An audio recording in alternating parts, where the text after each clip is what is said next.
Welcome to today's Veroscope, where we're going to be looking at Timothy Nuttal in the Karen Read trial. Timothy Nuttal was a firefighter medic, and we're going to be looking at this guy. Here he is on the right, Timothy Nuttal. He was in both trials, but we're only analysing his statement from trial one. That's Karen Read on the left if you're new to the trial. And this is Alan Jackson, who is going to be cross-examining Timothy Nuttal. Timothy was a firefighter paramedic who arrived on the morning of John O'Keefe, a Boston cop. By the way, this is Karen's dad, who was present in the trial nearly every day, or every day, I'm not sure. Say in the comments if you know. And this guy here, a mob lawyer, Hank Brennan. He's in trial too, but not this trial. Today we've got Lally as the prosecutor. And these guys were present in the murder house when John O'Keefe, the Boston cop, was killed. The guy on the left there, that's Brian Albert. He was a fellow Boston cop. It was his house where the party was that John O'Keefe was found dead on his front lawn. The guy on the right, that's Higgins. He's an ATF agent. The guy in the middle is Colin Albert. He was only 17 at the time of the murder. So without further ado, let's listen to the actual trial itself, and then we're going to go back and look at the forensic linguistics. If you're new to the VEROSCOPE channel, each day we go through a testimony and we look at we do a statement analysis. We look for the deception, so we detect where they're lying. We detect the gaslighting. We detect the deception markers that are in the statement. And as a result, it's a good teaching format so that by the end of watching 2 or 3 Veroscope videos, you'll have a good understanding of what we're talking about. And do read the comments, because in the comments are some brilliant analysts and are some brilliant case experts. So together, with the case experts who are becoming brilliant analysts themselves, I can see it in the comments. It's wonderful to read. And we're finding as a group lots of things that our individuals wouldn't have discovered. That's the power of new sets of eyes on a statement when those sets of eyes also know about statement analysis. It can be very powerful. So let's come back to the actual forensic linguistics later. A bit like Columbo, we're going to watch the event first in its entirety, and then we're going to go back and do the analysis and break it down. Okay, let's listen to Alan Jackson cross-examine Timothy Nuttal in the Karen Read trial 1. All right, cross-examination. Thank you, Your Honor.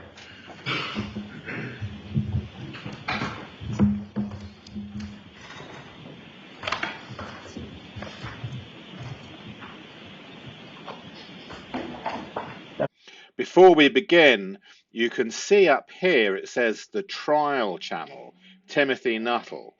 Do go and subscribe to them if you like full trials where the boring parts and the waiting around and the sidebars and videos looking up at the ceiling, all edited out.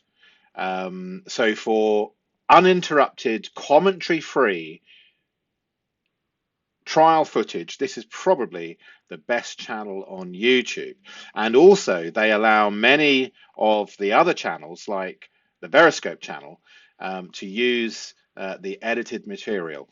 So thank you to the trial channel. Do go and subscribe. Say hello from VEROSCOPE. If you're in the subscribing mood and you get any value from this video, as a thank you, I would very much appreciate the signal to YouTube that it's good content. Thank you. Afternoon, Firefighter Nuttal. Sir, how are you? You were coming up, I want to make sure I get the timing right. You were coming off of nearly a 24-hour shift when you got the call? No, sir. I was reporting for duty that morning. Just starting the shift when you got the call. Understood. I want to ask one quick question that you mentioned just a couple of seconds ago under questioning by Mr. Lally. With regard to the clothing, the normal protocol for clothing that's removed from a patient. Yes. You said it's oftentimes just sort of discarded onto the floor. In terms of in the ambulance or at the hospital? Either one. Yes. Okay, both? So typically, when we remove clothing in the back of the ambulance, it's generally done with trauma shears. So we will expose and then kind of fold over. That clothing is then usually left in place. We'll do a quick roll just to check the back of the patient, and then he's usually rolled back if there's nothing found, and it's typically left there.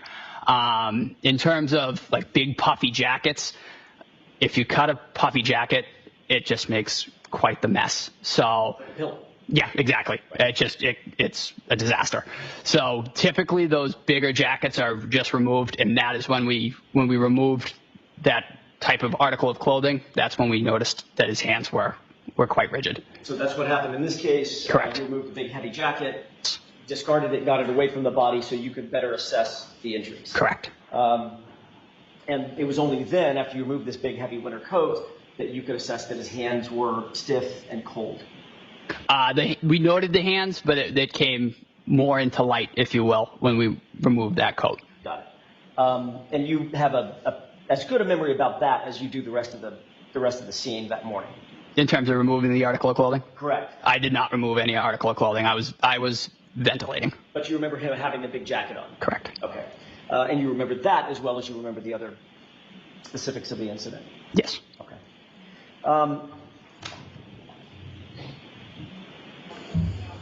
When responding to a scene, I want to dovetail on the same subject, but just come at it a little bit different way, if you would indulge me.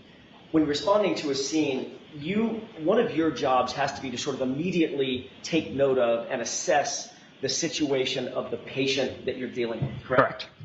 Correct. A motorcycle accident is going to be very different than a drowning. Exactly. Someone, in this case, exposed in a snowbank, you're going to deal with or assess and note the weather, correct? Mm-hmm. Is that yes? Yes. You're also going to note and assess the condition of the patient. Correct. As it pertains to the weather. Yes. So someone, for instance, that's in a snowbank naked, mm-hmm. no clothes on at all, is going to be a little bit different assessment than someone who's completely dressed for winter, correct? The initial assessment with every patient is going to be automatically. So we know that John O'Keefe had no winter coat on. Jackson is trying to trap this witness. This witness has a history of saying to the detective one set of circumstances, then later on in a grand jury another set of circumstances, and then later on in this trial one, a slightly different set of circumstances, and then in trial two, which we're not covering today, another set again of different circumstances. So Jackson, rather than present this to the jury straight away and lay out his aces, he's using his 7 of clubs and his 10 of diamonds to trap him in. His memory isn't good enough to know that John didn't have a coat on. And then he'll trap him that his memory isn't good enough to remember a cut on his nose. And then he'll trap him in his memory isn't good enough for this or that or the other. All very subtle. Now, Canoni, the biased judge, in my opinion, also knows what Jackson's doing. She's experienced. She knows exactly what he's doing. And so she's getting more, you'll see her start to get frustrated as the danger of the truth coming out builds, and her arms will start to move and she'll swing her chair. She gets animated when there's a real danger that her witness, this is the impression that she gives us, that she's on the prosecution side, in effect, a tag team with the prosecutor. She gets angry that her witness gives the game away. Subtle. Now, this guy here, as we go through the analysis, you'll see he's not a bad man. I mean, not many firefighters, paramedics are. They're, brave, good, wonderful people on the whole, aren't they? Generally speaking, perhaps more so than society as a whole. This guy's a good guy. He's a good man, but he has been manipulated, in my opinion. He has been gaslighted. He has been used, and he has slowly had a social engineering such that little by little, step by step, only little steps, little changes to his testimony, coached, and slowly but surely, over the course of over 700 days, his memory and testimony changes. I don't believe he's consciously lying to us. I believe his language, however, gives away what he knows internally, even though he's not being consciously deceptive. I hope that makes sense. Let's go through the analysis, bearing in mind we're not ragging on this guy. We appreciate who he is, the bravery that he shows, the help that he gives others. But we also have a woman, Karen Reid, whose life is at stake and is being framed for the death of John O'Keefe by others who are deliberately framing her. And they're using people like Timothy Nuttal as part of their plan. Let's see what the linguistics show us as this truth comes out. Circulation, airway, breathing. Understood. We approached this individual the exact same way. Is automatically went directly to cardiac. Make sure. I guess what I'm asking is your attention is focused on some of those details for sure. Correct. All right. And that's how you remember that big heavy coat that he was wearing, correct? I remember he was appropriately dressed. Correct. Okay. As a matter of fact, you testified to that in the grand jury that, quote unquote, he had a heavy coat on. Yes. Consistent with how you're testifying today. Is that right? Correct. All right. Your Honor, I'd like to mark 2 photographs as next in order. They have not yet been marked. I believe it would be 160. It doesn't matter so much the number, but why don't you just show the prosecutor the photos? 161 and 162 in order. Auntie Yeah, Bev's getting yes. stressed and angry. Yes, sir. I'm going to ask you, first of all, whether or not you recognize what's depicted in those photos. Honestly, sir, I couldn't recall the exact, but yeah. You do recognize them? Yes. Does that appear to be what John O'Keefe was wearing when you found him? I don't recall, sir, to be perfectly honest. May I approach him? Yes. Do you recall this being part of, let me ask it a different way. Do you remember somebody cutting this off of John O'Keefe at the time? I remember the clothing being removed. Okay. If you don't remember this clothing. Apologies for spelling his I could name say that incorrectly. he had clothing removed, but I couldn't tell you exactly what it was. And you've just looked at these. This, what I'm holding in my hand, appears to be the front and back of a... So don't hold it up to him from that distance where he said he doesn't recognize it. You can put it back in front of him. Don't hold it up for the jury, please. May I? Yes. Oh, she's very moody. That appeared to be a thin cotton hoodie. Yeah, that appears to be a thinner layer of clothing. Okay. May I approach? Yes. Not a heavy coat. Fair? Fair. Not a winter jacket. Fair. She's angry because she knows Jackson's trapping him, trapping her witness. That's how she sees it. She's pissed off that the truth is coming out.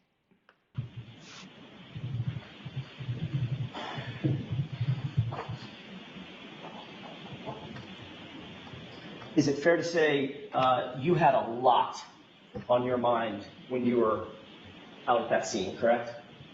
In terms of just the Saving a man's life. correct. That's your credentials are impressive. You were there focused on one thing, and that is trying to make sure that a man did not die. Correct.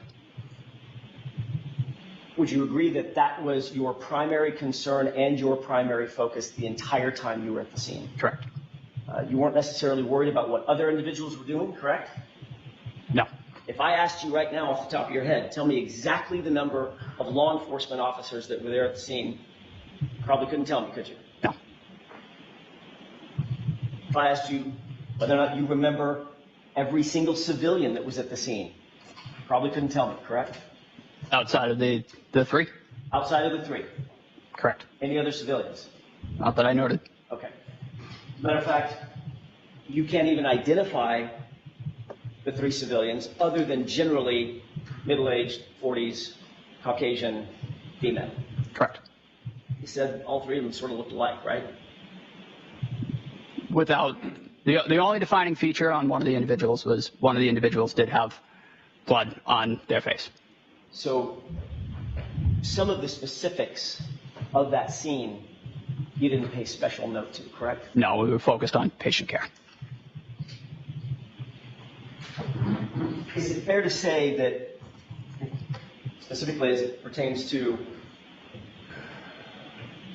what the victim was wearing, your memory might be a little faulty where that's concerned? Sure. Okay. I mean, nothing wrong with that. You were focused on something completely different. Correct. You did notice certain injuries on Mr. O'Keefe's person, correct? Correct. And you indicated on direct examination that once you got him into the back of the ambulance, you, as you put it, you had a quote-unquote much better picture of what you were dealing with. Is that right? Correct. You testified at the grand jury that you noted that once he was in the back of the ambulance, under better lighting, you were able to tell that he had trauma to the right side of his head. Correct. Is that right? Yes. Are you talking about the major trauma that he suffered to the back of his head, or the egg that you earlier described? I was more just because it was directly in front of me. It was on the front side of his head. Okay. So it wasn't the right side of his head. If you said right side of your head, you might point above your ear, right? Correct. That's not Yes. what you're talking about. I was, and to use my person, I would say right here. So more towards the right, above his right eye. Right of center, but still on the front of his head. Correct. And you did not make any note of another injury on the back of his head. No.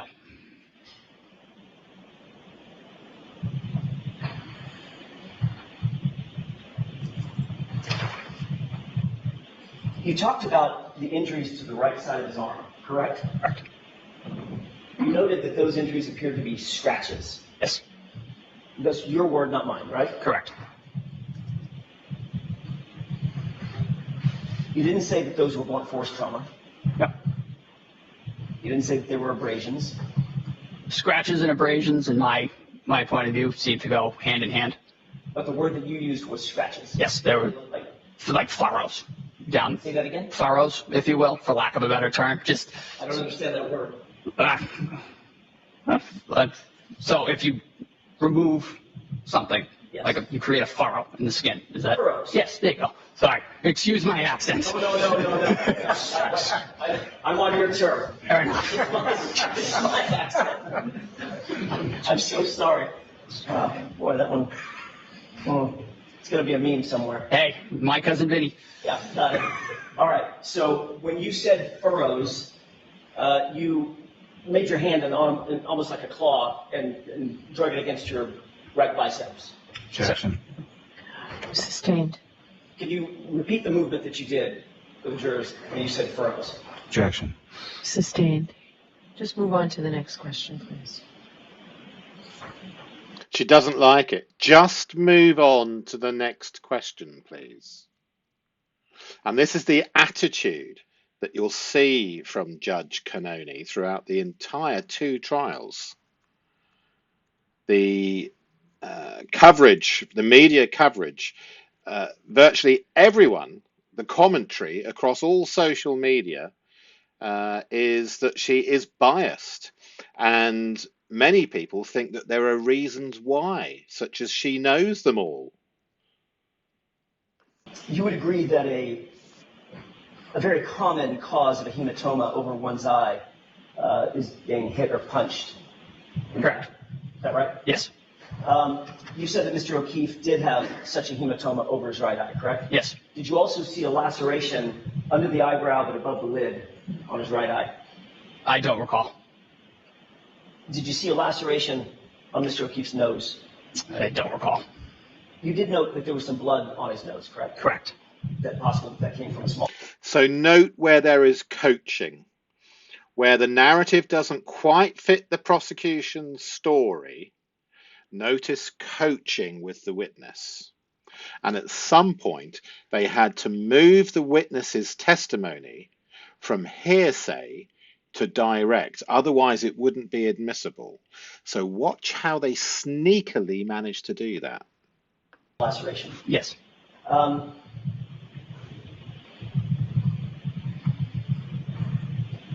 In your experience, well, let me ask you another question.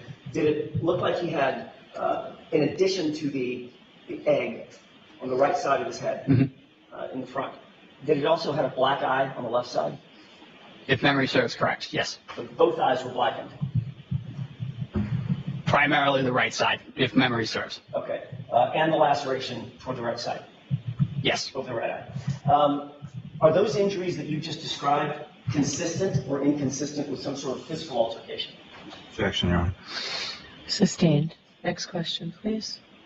Did it appear to you? Well, she didn't like that, did she? Did this appear to be a okay, well, fair enough. Perhaps you're not allowed to ask that sort of question. But notice the attitude from the judge. So Jackson's now going to have to skirt around the whole bloody issue to try and get back. Does it look like there's been a fight? Just from your initial assessment, given your experience, training, and background, that those injuries look like he had been in a fight? Objection. I'll see counsel at sidebar. She doesn't like that at all. And now poor Mr. Jackson has to be dragged to the sidebar to be admonished by this individual. Thank you. Sir? Full break. In your experience as obviously a training firefighter, tell me the word again that you used. Field training officer or preceptor. Thank you. As a field training officer, have you seen in your experience the product or the injuries that can be produced from fistfights? Yes. Okay. Injuries to the face? Yes. Injuries to the mouth? Yes. Injuries to the nose? Yes. To the ears? Yep. To the eyes? Defensive wounds on the hands? Yes. Did you note we've already talked about, and I don't want to go over all this again, you've already noted what the injuries to the face were that you saw Mr. O'Keefe having suffered. Yes. Were those consistent or inconsistent with a physical altercation? I couldn't say. Were they consistent or inconsistent with being in a fight?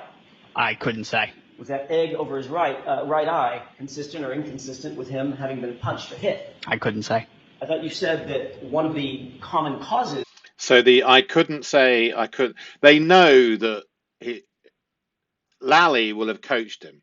At some point, Jackson's going to ask you, does it look like he's been in a fight? Because he's got black eyes and egg shapes on his head and no bruises anywhere or injuries other than the dog bites on his arm and his head that's been punched. And but what's his answer? Listen. Of an egg like that, a hematoma, as you put it, over someone's eye, is being hit or punched. There's quite a few reasons that somebody could get an egg. So at first it was I can't say, I can't say, I can't say, I can't say. The repeated pattern signaling coaching. Now we're going to hear Jackson's managed to break him out of that pattern. Let's hear what he says.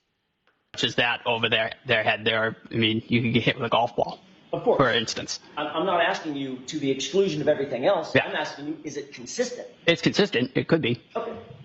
And the other injuries as well? Correct. Okay. Did you see bruising to the back of one or both of his hands? His hands were, as stated, they were very cold and very white. They were not well perfused. And when you don't have adequate perfusion, swelling and smaller injuries don't typically present themselves, if you will. So you may not have seen that. So did you see he didn't answer the question until Jackson now clarifies, and clarifies in a way which is weak and encourages the correct. The bruising may have been there. It might have been there. It just wasn't observable just due to the condition of his hands. Just may have overlooked it. Yes. Okay.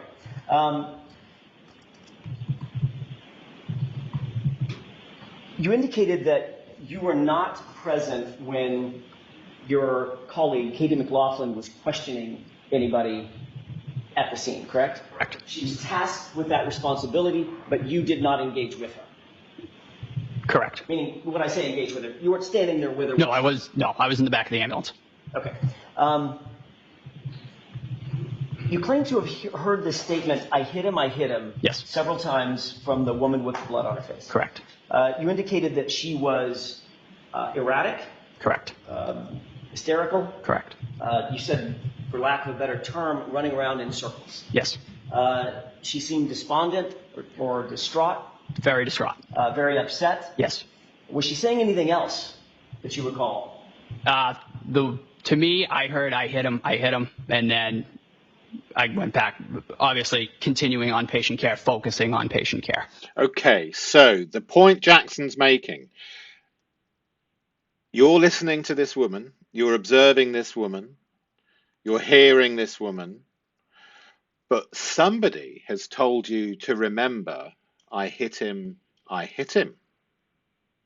In isolation, not remembering anything else. Isn't that convenient, Jenn McCabe? This little line that Jenn McCabe has come up with, and she came up with it in the morning when they conspired how to frame Karen Read, has been infected amongst the witnesses. I hit him, I hit him. Can't remember anything else apart from those two lines. That's not credible. And as we'll hear in the testimony, and we haven't got too long to go, and then we're going to go into the actual analysis. As we're going to hear in the testimony, if you're a paramedic, well trained, and you hear clearly, I hit him,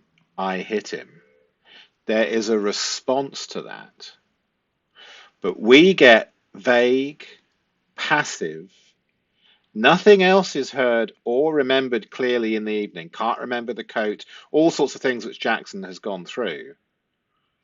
Apart from I hit him, which by pure coincidence ties in with exactly Jenn McCabe's coven activities, spreading this lie, hijacking witnesses over time as well, increasing her influence over them. Let's see what happens. Let's see what other evidence comes out. So Jackson very cleverly pulls out. So you're saying in absolute isolation, I hit him, are the 6 words that you remember in the entire night.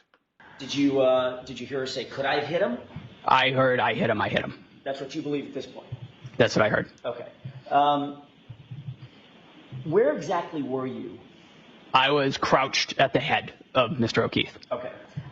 You were asked that exact question at the grand jury, correct? To describe where you were and who was doing what? To my knowledge, yes. Okay. You were asked a question when you spoke to her and she said, I hit him, were you with the other representatives, sir, there at the time? Were there other people around you? Do you remember being asked that question by a grand juror? I don't recall. Do you remember answering, no, there were other people around me. I had paramedics Flamati with me. I believe Firefighter Kelly was there as well. Correct. So the 3 of us were all providing patient care around Mr. O'Keefe. And you indicated that we were all there together. You were kneeling and you were doing the airway while you called him Tony. That's Anthony Tony. Yes. All right. He was doing the CPR, correct? Correct. And it's absolutely clear in your mind that when that statement was made, you were knelt down over Mr. O'Keefe. Flamati was doing CPR. Kelly was with you guys, and you posed the question to her, do you know him? Correct? Correct. Great. So I want to make sure I understand this. You said, as you're knelt down, do you know him? Directly to the female, And she answered your question with, I hit him, I hit him. Yes. But that's not what you told Trooper Proctor in a February 8th interview. Is it? I don't recall what I told Trooper Proctor. So did you hear that? It was, okay, that was that weak, passive, subservient. Okay. And then the pre-coached, I can't remember what I said to Proctor because it's not very convenient to the current narrative. Let's start at the beginning. Do you remember having a conversation with Trooper Proctor on February 8th? I do. Oh, judge doesn't like it.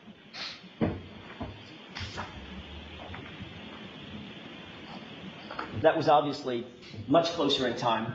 The chair's than your spinning. Grand jury testimony, correct? Correct. And years closer in time than your testimony now. Correct. Do you recall on February 8th telling Trooper Proctor that while you were rendering aid, you heard Karen say, I hit him, to another female on the scene? To another female, as I stated, I heard several times I hit him. In terms of who that was directed towards, I mean, again, focused on patient care. Understood. My question was a little bit different. So notice we have cognitive overload in the statement. The I is dropped, focused on patient care. His excuse, because somewhere in the back of his mind, he knows it doesn't make any sense. And so he keeps going back to the reason it's not making any sense to him is because he was focused on patient care. Whenever Jackson traps him, he uses the I was focused on patient care excuse without realizing that the more he says it, the more he's telling the jury that he wasn't really aware of much apart from helping John, and there's nothing wrong with that. That's what we want in the paramedic and the firefighter. We want them absorbed in helping the patient. They're not there to remember what everyone else was doing. So his sentence structure, which we'll look at later, breaks down. He can't quite say it. And if he can't say it, we can't say it for him. Do you recall telling Trooper Proctor specifically that while you were rendering aid, you heard Karen say, I hit him, to another female on the scene, and the other female told Karen to be quiet? I do recall that. Okay. That's not what you testified to today, though. Okay. Matter of fact, that story has changed to you posed a question, and she answered your question. Correct? Correct. Do you see the problem? You see, the problem is when he spoke to Proctor, he describes a hearsay situation. Proctor's already spoken with Jenn McCabe, and they've decided on what they need others to back up and say. And Proctor's writing the reports, maybe later or afterwards, who knows. But influence is occurring. You can imagine the chats. At first, they can't get him to blatantly bald-faced lie, so they get him to overhear what one of the women said to the other women. But that's not admissible. That's hearsay. So somehow between Lally, the grand jury, and Proctor's report, things are going to have to change. Otherwise, they're not going to be able to corroborate Jenn McCabe's little plan to frame Karen Read. Step by step, little by little, they've influenced. There's another firefighter, isn't there? McCaughlin. We've done a VEROSCOPE report on her testimony. It's different than Timothy Nuttall's. Timothy Nuttall's linguistics show that he's not purposely trying to deceive you. His memory has become extremely vague.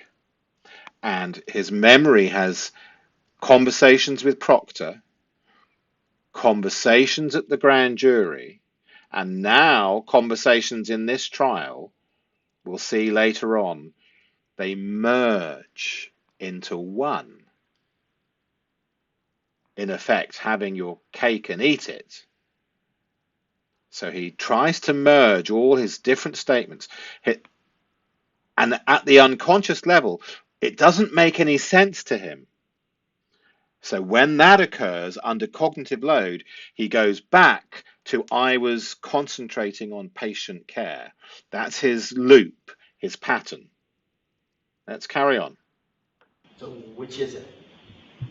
So when ventilating a patient, typically, that is also used to gather information from bystanders, because as I'm ventilating, I can real quick look around. Do you know this individual?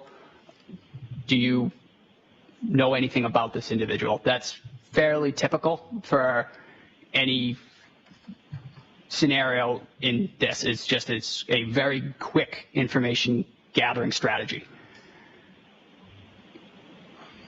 But you'll agree that your testimony today has changed from what it was from your statement to Trooper Proctor on February 8th. I don't know if it would so much say change, sir. To be honest, I don't fully recall that meeting with Mr. Proctor. Okay, so not being able to recall the meeting with the lead investigator is very convenient and essential, because if he recalls it, it completely destroys the way that Lally has managed to get the evidence in. So he has to not recall a meeting with the lead investigator into a murder. That memory has to be forgotten for the new memories to succeed. You can't have both. And this is the problem.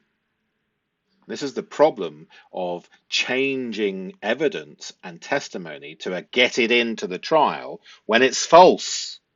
Lally. Let's carry on. I remember meeting with him. However, I don't fully remember what was discussed. So it's fair to say that your memory is a little bit faulty as it pertains to that time frame. Absolutely. Okay.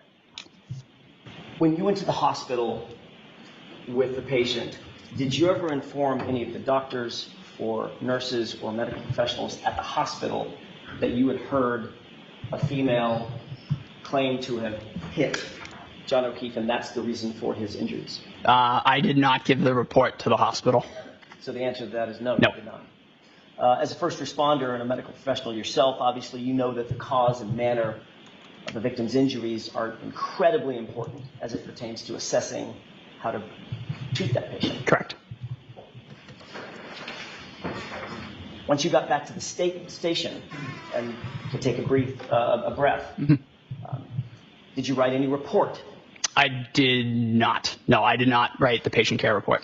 So you didn't write a report, just to finish my question, you didn't write a report that said, by the way, while I was out at the scene, I heard a female say, I hit him, and that's the cause and manner of the injuries. Not to my knowledge. Well, you would know if you wrote a report that said that. Correct. And you did not. I did not write the patient care report. Okay. At any time that day or any day subsequent thereto, did you contact the Canton Police Department, which were the first responders? I did not. So let me finish my question. And say, by the way, just so you know, I heard this woman say I hit him out at the scene. I did not. Did you ever, on that day or any day subsequent thereto, contact the Massachusetts State Police and say, I heard this person say I hit him? I did not. So the first time you ever repeated that statement was on February 8th with Trooper Proctor? Correct. And by the time we've come full circle to today, that statement has now pivoted. In terms? You didn't hear it from, you didn't. Notice the non-denial. Pivoted in terms. Do you see that? Little things, little flags, they add up. Remember, individual flags, meaningless. But clusters and superclusters, as we'll see when we go on to the report, they tell a story. Over here, the person say it to a female. Now, she's talking directly to you now. She spoke directly to me, yes. Have you, just one last point,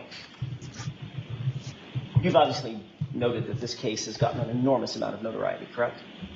Correct. How many times would you say that you have discussed this case and this incident with your fellow firefighters?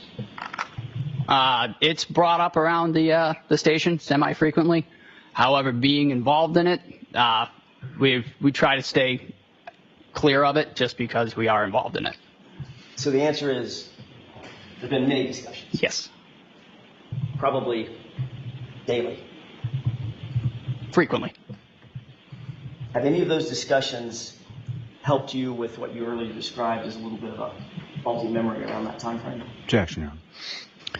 He can have that. Have they? Repeat the question for me, sir. Sure. Have any of those discussions helped you with what you earlier described as a little bit of a faulty memory? The memories that I have and the ones that I'm bringing up, I don't believe that they've changed. You know, I've played them over in my head to the best of my ability, and I don't believe my story is swayed. If they've been enunciated incorrectly on my part, that it wasn't intentional. Understood. And nobody's casting aspersions. Memory's a funny thing. So your memory is as good about that as it is about that winter coat. Yes, sir. Thanks. That's all I have.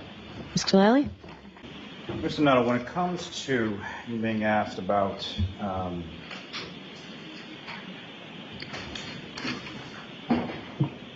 consistency of causality as far as different injuries that you observed on Mr. O'Keefe, correct?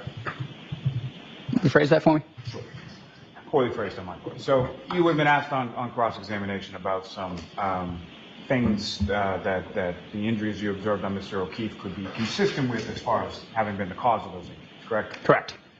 And how many sort of myriad of other causality, or how many myriad of other sort of things could have also been a cause of the injuries that you observed? As stated, a lot. It's not typically just physical altercations. It could be, again, a golf ball could hit you in the head.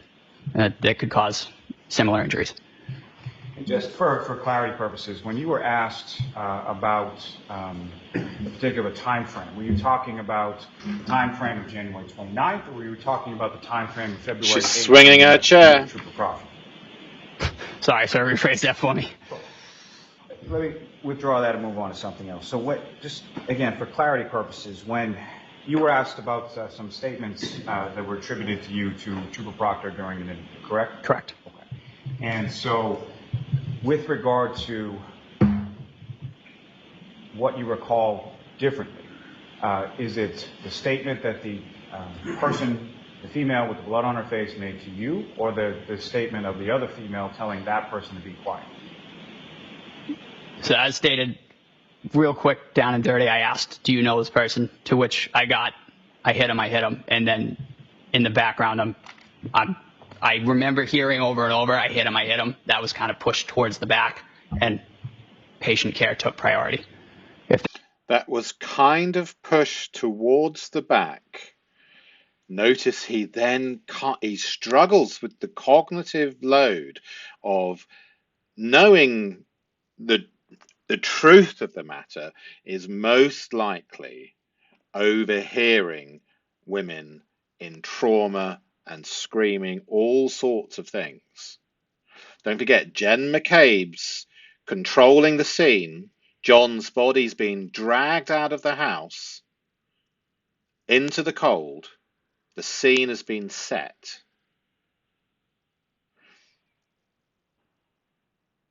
She will have been saying to Karen, in her gaslighting, strategic, planned way, do you think you could have hit him? Jenn McCabe knows the killing has already occurred hours ago. She's setting her up for a fall in a wicked, cruel, disgusting way to avoid personal responsibility. Do you think you could have hit him, Karen? Oh my God, could I have hit him? in the absolute confusion of it all. And then Kerry Roberts, probably sensibly, don't say anything. It's all going on in the background. His memory of the night is not clear. He can't remember the coat. He can't remember all sorts of things clearly. He's been worked on. He tells us every day, almost. It's been a topic of conversation. We know what Chinese whispers are like. We know he's been worked on. We know Proctor went to him having conspired to the degree with McCabe that McCabe had already told him the narrative. Don't forget, Proctor's sacked later. A complete non-investigation, purely pin it on the girl. Brian Albert, the cop, the Boston cop who we looked at earlier, where is he? Let's find him again. Here he is. Brian Albert, the Boston cop.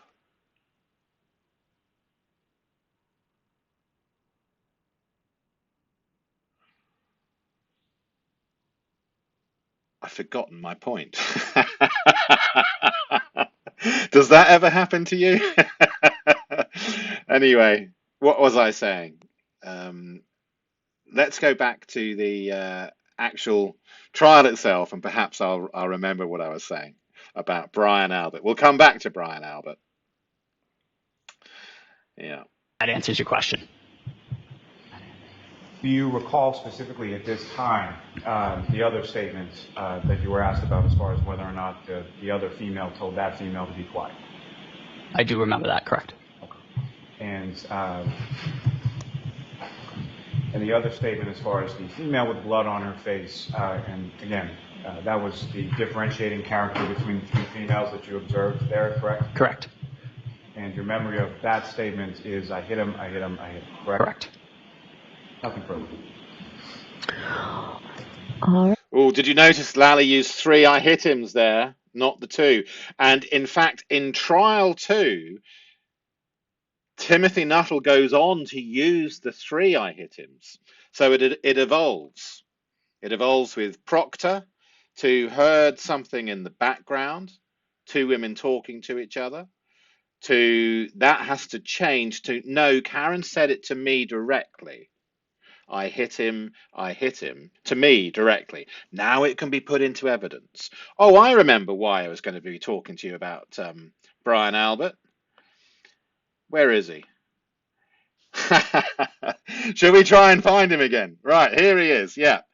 He told us after trial 2, when Karen was found not guilty, he went and organized a interview and he brought Jenn McCabe, Matt McCabe, and a few other people with him. And he then told us all how a conspiracy would have to work for them to get away with it. Now, what he was really doing, he was over-egging it and making it sound impossible. But sometimes criminals do this. They tell you exactly in this manner of over-egging it and making it sound stupid. They tell you exactly what's needed to happen for them to get away with it and how they got away with it and what they did. This is very common. And Brian Albert, whether he's a criminal or not, we don't know at this stage. But what he does is he tells us exactly how the conspiracy would have to work by job title and how many people it would need, etc. He says it will take a lot more than it would take if we analyze his conspiracy theory in detail, which we are going to do. But part of his conspiracy theory, isn't that strange that you would come up in detail with your own conspiracy? Oh, and by the way, he says this is other people's conspiracy theory, but then lays out his own conspiracy theory. Very strange interview. Do check it out if you can find it. He says as part of his conspiracy theory, he is going to need the firefighter paramedics to say certain things. So let's continue with the trial itself. Mr. Nuttall, you are all set, sir. Thank you, everybody. And that's it. Let's go back to the report. So we have the Commonwealth versus Karen Reid, Timothy Nuttal, complete statement analysis. Firefighter Nuttall told 3 different versions. His account of how Karen Reid said, "I hit him," transformed from passive observation to active interrogation across 730 days. The brain's language betrayed the evolution at 3 precise moments through involuntary pronoun stutters. The final reconciliation attempt deployed 7 distinct linguistic mechanisms in a single 40-word statement. So we have part 1, the 3 versions, the visual comparison. In the first version, Jackson asks, "Do you recall on February the 8th telling Trooper Proctor that while you were rendering aid, you heard Karen say, 'I hit him,' to another female on the scene, and the other female told Karen to be quiet?" Nuttall says, "I do recall that." So, the witness is the passive bystander. The communication is Karen to another woman. The action is Nuttall overheard the indirect statement. And the additional detail is the other woman told Karen to be quiet. And this evidence type is hearsay within hearsay. 10 days from the incident, Proctor gets the hearsay. Then it moves on. The memory evolves.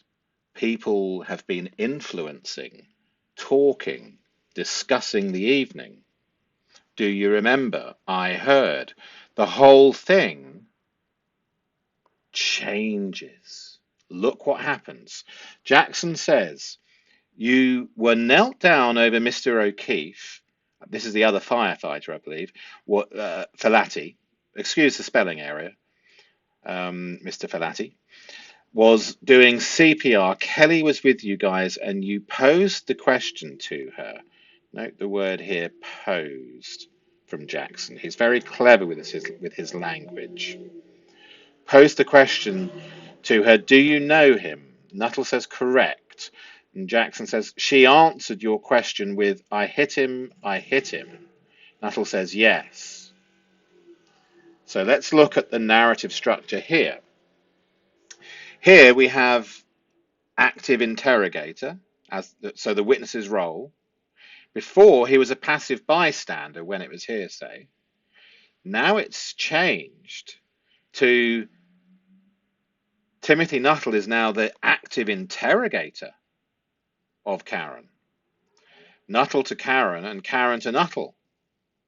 Do you see how suddenly his testimony has to change in order to get it into the trial?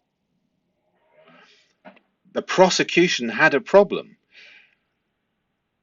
Brian Albert's conspiracy theory was falling down unless they fixed it. The way they fixed it was they got the testimony to change to active interrogator as the witness role rather than passive bystander. But then again, under redirect, Lally, who's not very elegant with his questions, and we've just heard it, we've just heard the redirect. He says, "So as stated, real quick, down and dirty, I asked, 'Do you know this person?' To which I got hit him, I hit him. To which I got, I hit him, I hit him." And then in the background, So in forensic linguistics and statement analysis, we go slowly, don't we? Active listening. This is under redirect, remember. And then in the background, he says, here we have sensitivity with possibly self-censorship, possibly choosing his next way of describing the situation as he relives it, cognitive confusion, because here we have closest after the event 10 days from Proctor, who, don't forget, is influencing already at this stage, because McCabe's come up with the story to frame Karen Reid, and Proctor's on board with pin it on the girl. Then Proctor fucks it up, excuse my French, because he writes it down as hearsay. So someone has to fix the bloody thing to get it in. And at some point, of course, Timothy Nuttal is going to be talking to the federal authorities and telling them exactly who's influenced him, exactly what they've said, why his testimony changed over time. And it's explainable. It's not because he's a bad person and is deliberately doing it. He's being gaslighted and influenced. And over time, I mean, as an example, you might have seen on YouTube videos of people all standing in a lift, like a busy lift with 8 people in it, and 7 of them all turn the wrong way around and don't face the door. They face the wall of the lift, so it's wrong. But they're all in on it. And then the 8th person is standing facing the doors, but they're alone. And a lot of them, through social pressure, even though they know it's wrong in their hearts, turn around. So they're in conformity with the others. This is a known thing. And under social pressure and over 700 days of talking about it slowly, memories under this type of pressure, this type of gaslighting, this type of influence, they can slightly alter. And the person thinks they're still telling the truth. And this is, I don't see Timothy Nuttal as one of the baddies, is what I'm saying. So here we have I'm, cognitive overload, slight self-censorship, because he recognizes in his unconscious that something's wrong. I remember hearing, so here he struggles. I remember hearing over and over.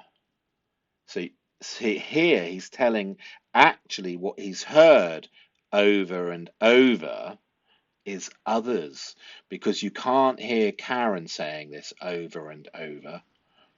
You've played this over and over for over almost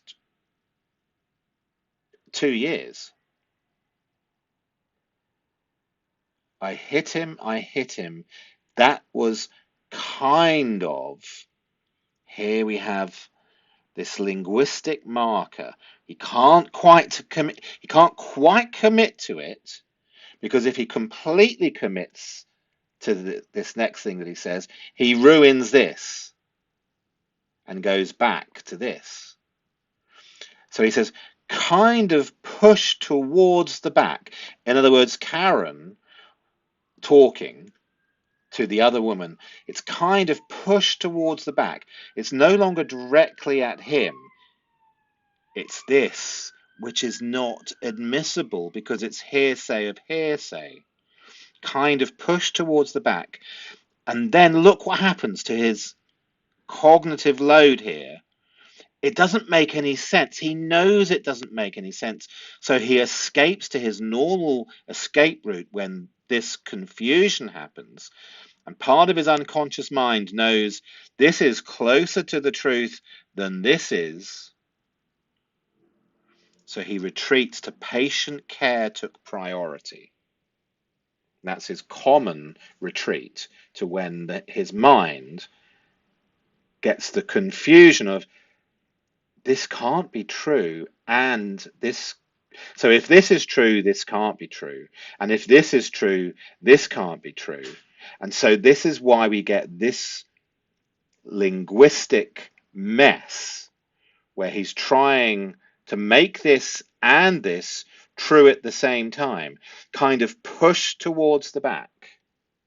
Doesn't make any sense. So retreat, patient care took priority. That's why I can't remember any of this, or it's all wrong, because patient care took priority. Do you see?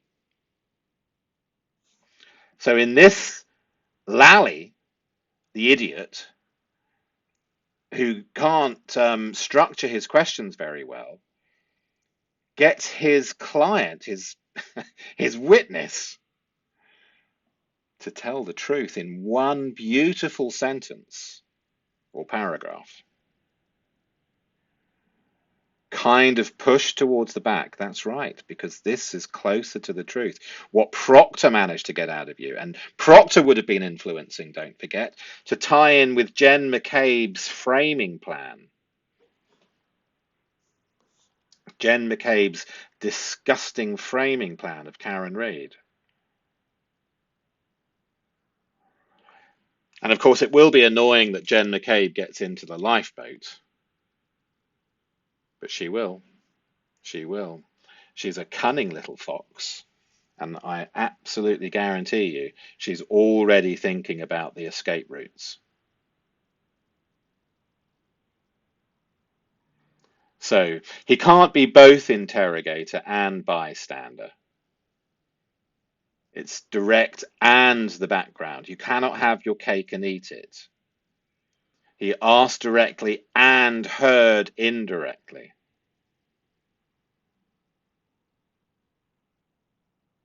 It's only under Lally's re-examination that we get this dual version mentioned here. And then in the background, I remember hearing over and over, I hit him. That was kind of pushed towards the back. In other words, this. Now it makes no sense what I'm saying. Let me retreat. And patient care took priority. That's why none of this makes sense. Patient care took priority. Can you see what he's doing inside his mind? So linguistic empathy is what we're searching for. Getting inside the mind. Obviously, it's it requires real empathy. It requires rapport. It requires no feeling that he's not deliberately doing something wrong. You can see the confusion of trying to combine these two memories into one. And he wasn't tricked. This is his own guy. Lally, not Jackson, when he gave us this diamond in the rough. So let's carry on. The critical timing question. If both versions were true from the beginning, why didn't Nuttall say this when Jackson directly confronted him with the contradiction? So, expected if both versions were true. Yes, both things happened. I asked her directly, and I also heard her say it to someone else in the background. So clarity. Let me clarify. I heard it multiple ways at the scene, but we don't get that. We get, I don't know if it would be so much, say, change, sir, to be honest. I don't fully recall that meeting with Mr. Proctor. I don't know if it would so much say change, sir, to be honest. Did you notice that? So he's been coached to not remember anything with Proctor. It's a problem. You see, if he remembers Proctor, then how do you explain the testimony changing? The only way to explain the change of testimony is by not remembering anything to do with meeting the lead investigator of a murder literally a week or so afterwards, 10 days from the incident, when your memory's freshest. And of course, classically, we would get is your memory fresh closer to the incident or 2 years later? And you watch the witness struggle because, they know it's closer to the incident, but their testimony's changed. And so now they're going to have to convince the jury that the new memory 2 years later is closer to the truth. It's ridiculous. But that's a good barrister for you, isn't it? A good trial attorney. They trap the person in their deceptions, whether they're conscious or unconscious deceptions. It's the same trap. So we get the clothing. Do you remember the clothing? I did not remove any article of clothing. I was ventilating. Slight cognitive overload at the clothing.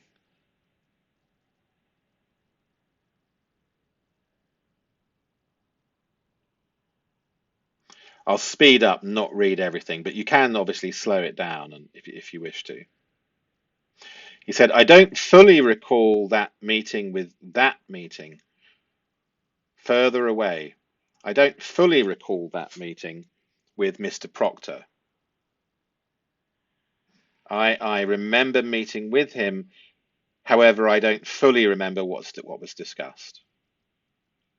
Okay, well, I think that brings us to the end of today's Veroscope, and we'll continue with part 2, where we will include also the second testimony. Speak to you in the comments.